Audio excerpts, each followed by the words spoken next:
Shalom, shalom, frères et sœurs en Christ, et bienvenue à la Rhapsodie de ce jeudi 13 février 2025. Rhapsodie écrite par le pasteur Christ Oyaki Lomé.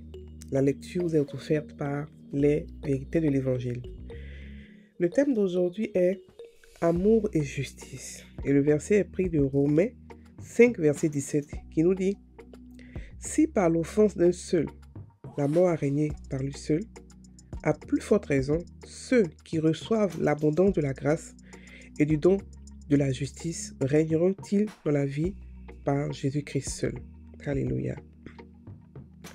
Le pasteur nous dit que dans notre étude précédente, nous avons parlé du don de la vie éternelle qui est conféré à ceux qui naissent de nouveau. Maintenant, ce merveilleux don de la vie éternelle s'accompagne de deux vertus associées, l'amour et la justice. Vous ne pouvez pas les obtenir, vous ne pouvez les obtenir nulle part ailleurs. En recevant la vie éternelle, l'amour de Dieu est automatiquement répandu dans votre cœur par le Saint-Esprit. On peut le lire dans Romains 5, verset 5. Le Christ en vous signifie que la nature de Dieu est en vous. Et la nature de Dieu est l'amour. La Bible dit « Dieu est amour », Jean 4, verset 16. Cet amour réside dans votre esprit. Votre responsabilité est de laisser cet amour couler à travers vous. 2 Corinthiens 5, verset 19 nous dit « Car Dieu était en Christ, réconciliant le monde avec lui-même, en n'imputant point aux hommes leurs offenses, et il a mis en nous la parole de la réconciliation. » Après nous avoir tendu la main dans l'amour par le Christ, il nous a confié le ministère de la réconciliation, pour gagner les autres et les amener dans son amour. La deuxième chose est la justice. Christ vous a rendu juste, Éphésiens 4, verset 24, qui dit que vous avez été créés dans la justice et la vraie sainteté. Romains 5, verset 18 à 19 nous dit « Ainsi, donc, par une seule offense, la condamnation a atteint tous les hommes. De même, par un seul acte de justice, la justification qui donne la vie s'étend à tous les hommes. Car comme par la désobéissance d'un seul homme, beaucoup ont été rendus pécheurs, de même, par l'obéissance d'un seul homme, beaucoup sont rendus justes. Pensez-y. Malgré tous les péchés que vous avez commis, tout le mal que vous avez fait, Jésus-Christ le juste vous donne sa justice. Désormais, vous pouvez vous tenir dans la présence de Dieu comme il le fait. Vous êtes devenus aussi purs que lui, lavés, sanctifiés, justifiés au nom du Seigneur Jésus et par l'Esprit de Dieu. Et ayant reçu cette nature divine et de justice, vous régnez dans la vie par Jésus-Christ. Alléluia. Fin de la Rhapsodie. Amen. Alors, la Rhapsodie est toute courte, mais très puissante. Et nous parle de deux choses. Le pasteur nous dit que quand on est né de nouveau, il y a deux vertus que nous avons reçues. Deux choses importantes que nous devons savoir que nous avons. C'est une nature, mais qui signifie deux choses à la fois. Ok? Donc le pasteur nous rappelle qu'il nous a expliqué ce que c'est que la vie éternelle, le don gratuit qui nous a été donné, ok? Qu'est la vie éternelle. Mais il nous dit maintenant que cette vie éternelle que nous avons reçue, nous avons aussi reçu ces deux choses-là, qui sont l'amour et la justice. Et que nous ne pouvons les avoir à nulle part ailleurs. Personne ne peut nous justifier comme Dieu nous a justifiés. Et personne ne peut nous impacter l'amour qu'on a reçu comme Dieu nous a impacté, comme Dieu nous a aimés. Personne ne peut créer l'amour en nous comme ça, parce qu'il est le créateur. Et il nous aime mieux que personne. Donc, le pasteur nous explique ici que lorsqu'on est né de nouveau, en parlant de l'amour, on a reçu l'amour d'abord répandu dans notre cœur par le Saint-Esprit. Ensuite, on l'a reçu comme nature. Ça veut dire que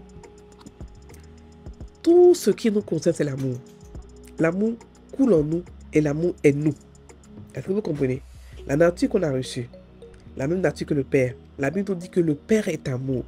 L'amour est sa définition. Et ensuite, comme ça ne suffisait pas, maintenant l'amour de Dieu a été encore répandu dans notre cœur. C'est-à-dire que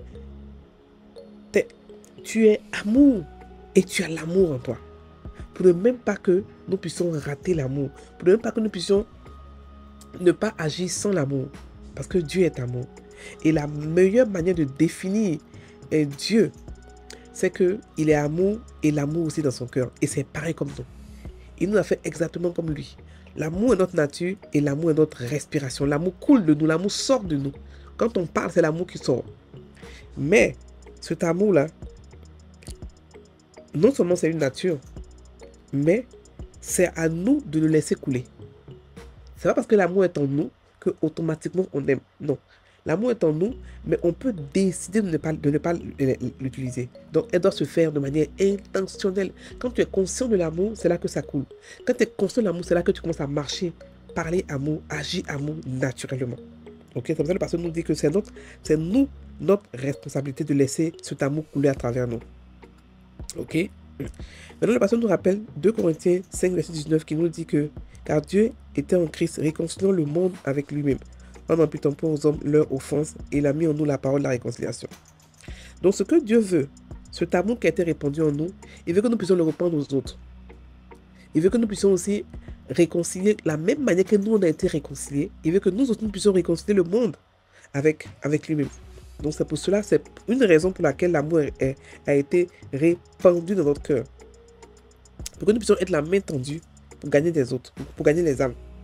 Ok? Donc, on a reçu l'amour dans notre cœur et on a la nature d'amour. Mais c'est à nous de pouvoir décider d'aimer, de pouvoir marcher dans l'amour. Et la Bible nous montre comment aimer. Comment aimer nos ennemis, comment se mettre à la place des gens, comment aimer. La Bible nous montre toutes les manières d'aimer, comment aimer, tout simplement. Et on peut le faire facilement parce que c'est notre nature. Donc, on peut le faire facilement. Ce n'est pas quelque chose qui est difficile à faire. Il suffit de pouvoir savoir la pratique, comment le faire, et de pouvoir méditer sur l'amour. Une fois qu'on le médite, on peut le faire. Vous savez, toute la parole de Dieu est facile à faire.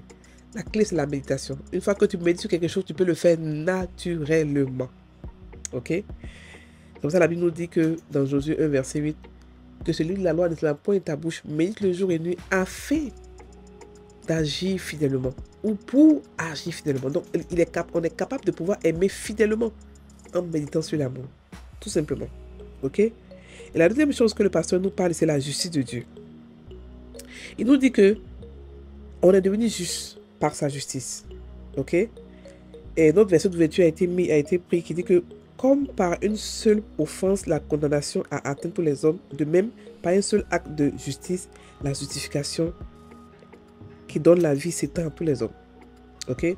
Parce que beaucoup de gens se sont dit, mais c'est pas juste, Adam seul a péché, tout le monde est devenu pécheur. Oui, c'est ce que c'est passé. Mais aussi, Jésus seul a été juste, et nous tous on est devenus justes.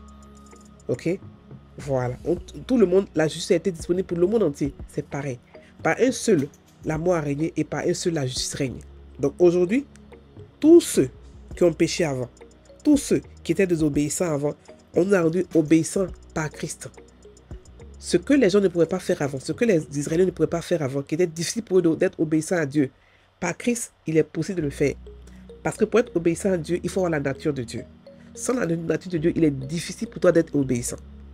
Et comme on a la nature de Dieu, et on a maintenant les manières de pouvoir obéir à Dieu, pour nous, obéir, c'est facile. Ok? Donc, malgré tous les péchés, donc je vais encore répéter, la désobéissance de l'un, d'Adam, a fait que le monde entier est devenu pécheur, avec la nature pécheresse. L'obéissance de deuxième Adam a fait que la justice a été rendue disponible pour tout le monde. Est-ce que vous comprenez? Voilà. Donc, on ne peut pas se plaindre que pourquoi est-ce que par un seul, Adam seul, le monde entier est devenu pécheur. Non, Adam était le premier homme. Donc, forcément, sa descendance va aller suivre la nature qu'il avait. Mais par contre, Jésus n'était pas le premier homme. Il est venu, on était nombreux sur la terre. Mais quand même, sa justice est tellement forte qu'elle a pu prendre tout le monde tout le monde en compte. C'est ça la puissance de Dieu. Donc, le pasteur nous explique ici que malgré tous les péchés que chacun de nous a commis avant, Jésus a décidé que sa justice devient notre justice. C'est-à-dire que si tu as tué avant, tu as violé, tu étais génocidaire, tu as volé, tu as été un homme atroce, il dit que ça ne compte pas. Que lui, il te donne ta justice. C'est en cela que l'amour de Dieu est exagérément extraordinaire. Qui peut faire ça pour nous? Qui peut faire ça pour nous? Donc ça veut dire que le violeur, le tueur se tient devant Dieu comme Christ se tient devant Dieu. Sans honte, sans peur, parce qu'il a reçu la même justice que Jésus. Il est devenu juste. Devant Dieu, on l'appelle juste. C'est un décret. Ça a été parce qu'il a accepté Christ. Tout simplement, accepter Christ l'a rendu juste. C'est ça l'amour de Dieu. L'amour de l'homme humain. L'humain ne pourrait jamais accepter cela. Il va dire non, il faut qu'il supporte les conséquences. Mais Dieu sait que ce sont des influences démoniaques. Et que l'homme en tant que tel, l'homme humain en tant que tel, s'il n'est pas influencé, il n'est pas mauvais. Voilà, il n'est pas mauvais. C'est parce que Satan a influencé la nature. Il a créé un système qui rend tout le monde pécheur automatiquement. C'est pour cela que Jésus a eu pitié. Dieu, dans sa miséricorde, a créé aussi un autre système pour rendre tout le monde juste. Et c'est ça, et c'est venu par le salut. Ok? Alléluia. Donc, on est devenu aussi pur que Jésus, lavé, sanctifié, justifié au nom du Seigneur Jésus. Mais ça, pour le religieux, c'est lourd. Il va dire, mais je pêche, je suis juste. Le juste ne veut pas dire que tu ne pêches pas. Pécher n'est pas maintenant ta nature, mais tu peux pécher. Ok? Le péché n'est pas plus ta nature. Tu as reçu la nature de Christ, la justice. Mais dans ta marche chrétienne, dans la conscience de qui tu es, tu pêches sur la route. Dieu permet cela. Parce que tu n'es pas un robot. Tu apprends ta divinité. Tu pêches. Et au fur et à mesure, quand tu es conscient de qui tu es, les péchés commencent à s'estomper. Et là maintenant, tu commences maintenant à parler, penser comme le Père et agir comme lui, dans la sainteté totale. Ok? On prend la prière. Cher Père, je te remercie pour ton amour liquide qui est répandu dans mon cœur et pour le don de la justice par lequel je règne dans la vie par Jésus-Christ. Je vis dans la puissance de ton amour et de ta justice. Merci de m'avoir rendu saint et irréprochable. Je marche dans la conscience de cette vérité au nom de Jésus. Amen. Frères et sœurs en Christ, soyez bénis, passez une bonne journée.